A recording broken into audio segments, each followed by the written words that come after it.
299 lang, may CCTV ka na. Kung saan yung gumagalaw, susundan ka.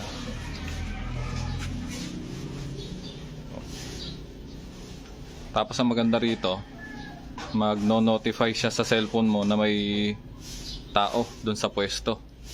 Pipicturan niya kaagad yun. So ito, pipicturan niya yung tao, makikita ka agad. Ngayon, dahil nag-notify sa cellphone mo na may tao, pwede mong i-view ng live, pwede mong kausapin yung tao, pwede mong i-record. Yun ang agandahan. Yan. Ito kahit wala na siyang SD card, kasi pagka nakita mo na yung tao, pwede mo nang i-record yung ginagawa niya, masasave na siya sa cellphone mo. Pwede mo rin, pero pwede mo rin lagyan ng SD card kung gusto mo naman. Bali, ito po yung actual nakuha niya. Bali, ine-record ko siya sa cellphone. Ito siya, malinaw naman. Sulit na rin para sa 299 na CCTV.